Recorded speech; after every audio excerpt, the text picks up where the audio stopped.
وەگەزانن بەڕێز عەبدوڵڵا ئۆجالان سەرکردەی دیاری گەلی کورد ماوەی 21 ساڵە لە زیندانی تاکە کەسی ئیمرالی زیندانی کراوە لەبەر ئەوەی کە داوای ماف و ئازادی بۆ گەلی کورد کردووە، لەبەر ئەوەی بە گوێی دەسەڵاتدارانی تورکیا داوە کە گەلی کورد یەکێکە لە گەلە دێرینەکانی ناوچەی ڕۆژهەڵاتی ناوەڕاست و تورکیا مافی هەیە وەکو گەلانی تری ناوچەکە بە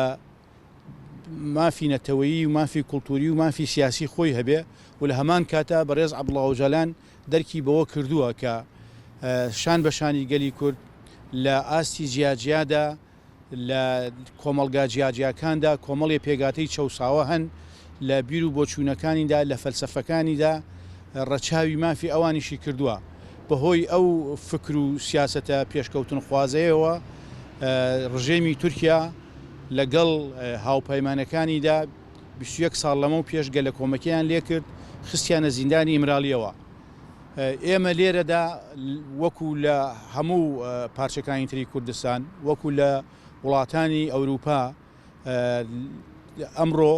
داوا لە خەڵکی سلێمانیەکەین، داوا لە خەڵکی شار و شارشۆرەکانی تری کوردستانەکەین. ئەمڕۆ تا سبەینێ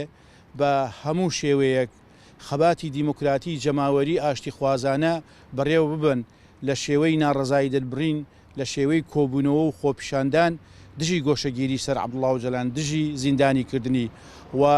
فشار بخەینە سەر لایەنی پەیوەندیدار، چ دەوڵەتی تورکیایە چ ئەو وڵاتانەی کە هاوکاری تورکیایان کردو و کاریگەریان لەسەر سیاسەتی تورکیا هەیە بۆ ئەوەی کۆتایی بە گۆشەگیری بەڕێز عەبدوڵڵا ئۆجالان بێنن لە قۆناغی یەکەمدا و لە قۆناغی دووەمدا هەوڵی ئازادکردنی بدەن. ئێمە بڕوامان وایە ئەوە مافێکی خۆمانە، ئەوە مافی بەڕێز عەبدوڵڵا ئۆجالانە کە ڕاو بۆچوون و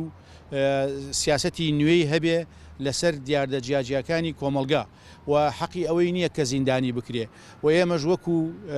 گەلی کورد ئەرکی نەتەوەیی، ئەرکی نیشتمانی، ئەرکی ئینسانی، ئەرکی دیموکراتی خۆمانە داوای ئازادکردنی بەڕێز عەبدوڵڵا ئۆجالان بکەین. هیوادارین گەلی کورد بە هەموو پێگاتەکانیەوە، چ ئەوانەی لە ناو دەسەڵاتان چ ئەوانەی لە ناو دەسەڵاتانین، بە ژن و بە پیاوەوە، بە موسڵمان و بە غێرە دینەکانەوە، بە عیلمانی و بە ئاینیەوە، هەموو بێنە سەر شەقەمەکان پێکەوە لە پێناوی ئازادکردنی بەڕێز عەبدوڵڵا ئۆجالانە چالەکیەکی بێوێنە ئەنجام دەین کە کاریگەری هەبێ لەسەر سیاسەتی تورکیا و لەسەر سیاسەتی ئەو وڵاتانەی تر کە هاوکاری تورکیایان کردووە لە دەستگیرکردن و زیندانیکردنی بەڕێز عەبدوڵڵا ئۆجالاندا. لە سلێمانی بڕیارمانداوە سبەینێ سەعات 2:30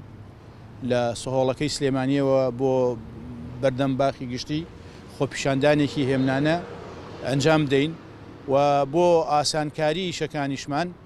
لەگەڵ لایەنی پەیوەندیداری ئاسایشی سلێمانی قسەمان کردووە و ئەوانیش ڕێگەیان پێداوین و ئاسایشمانە پارێزن.